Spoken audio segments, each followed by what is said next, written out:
My God, I hate drugs.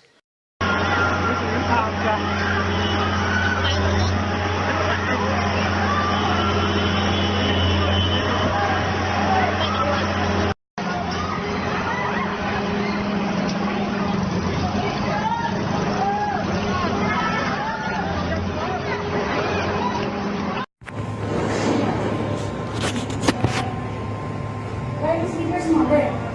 Sleepers. Sleepers. Sarap please, please. Ito po, nag-angatan na po dito. Yan, boss. Ayan po. Oh. Nandito po kami sa Florida Blanca.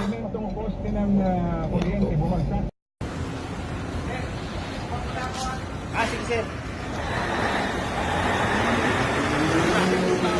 Kaya ka sumasayaw eh, oh. Kala ko nahihilo lang ako nung pagpasok dun eh.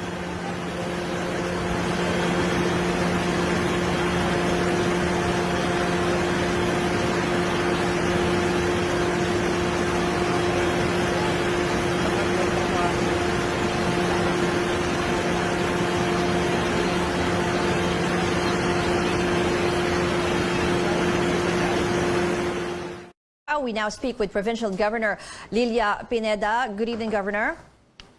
Good evening, Ruth. Sa mga nanonood po. Yes, ma'am. Can we get an update po dito sa fatalities dyan sa reported in Pampanga, especially dito sa sinasabing isang supermarket na meron pa daw mga na-trap as of this time? Ruth, ngayon ongoing yung pag-rescue ng doon sa building na nag-collapse, no? Actually, yung hindi lang dyan sa building, meron din tayong mga casualty sa mga 3 barangay dahil nabagsakan din meron din nag-collapse sa mga bahay nila. So, meron din tayong mga casualty doon. Tapos, dito rin sa Lubao, bayan ng Lubao, and Porac, yung mga nare-report na casualty natin, mga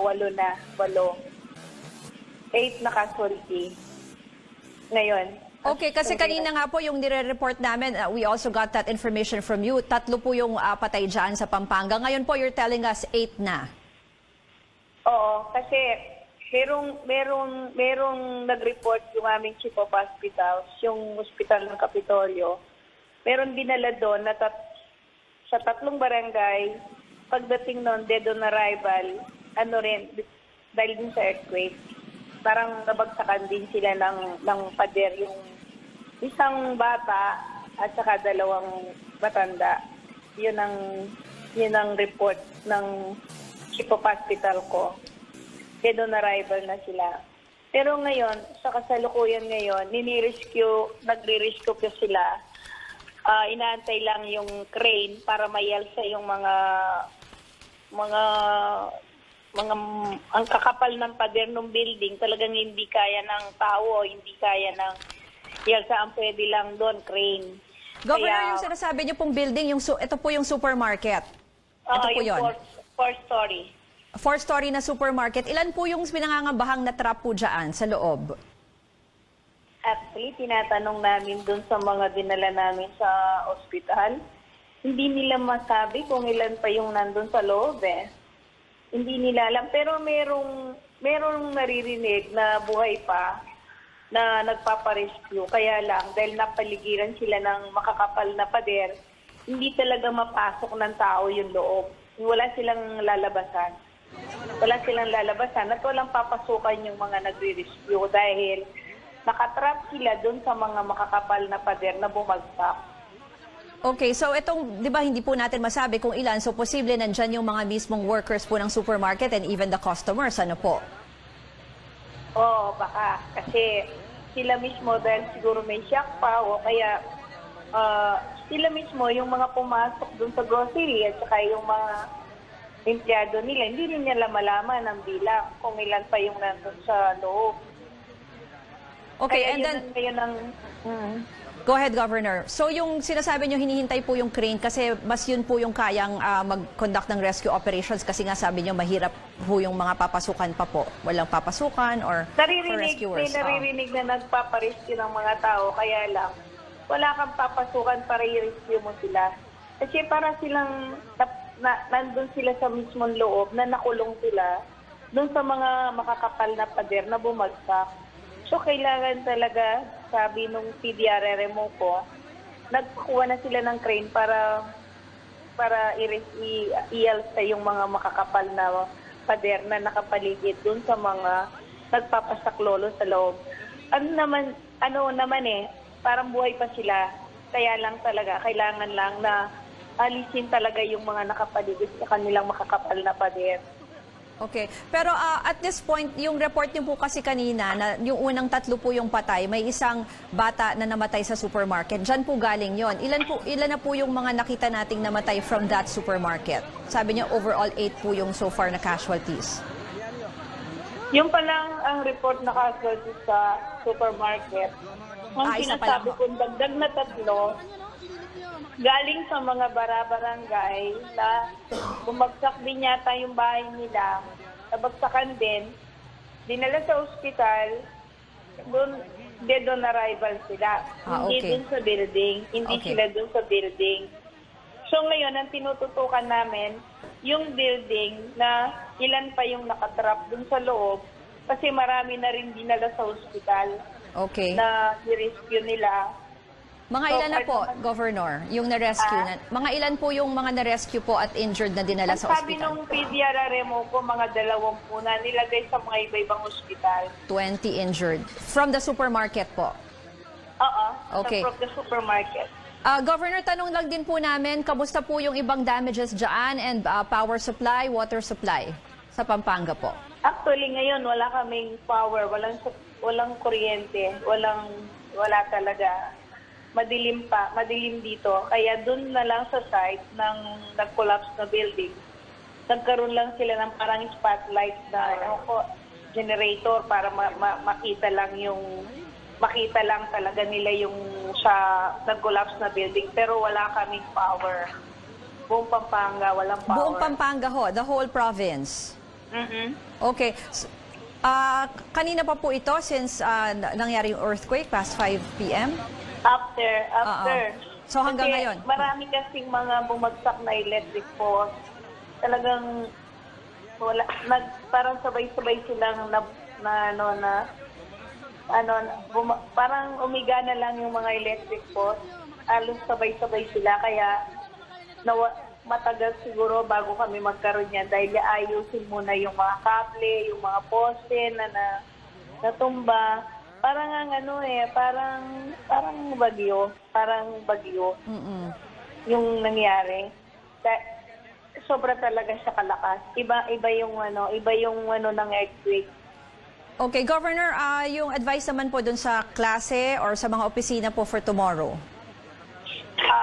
Yun na nga yung sinasabi ko, baka mag-declare muna nga ako na walang pasok kasi kailangan, dahil kalakas na sumama dito, kailangan tingnan muna yung mga building dahil yung isang hospital ko nagkaroon ng mga crack, kaya nilabas yung pasyente.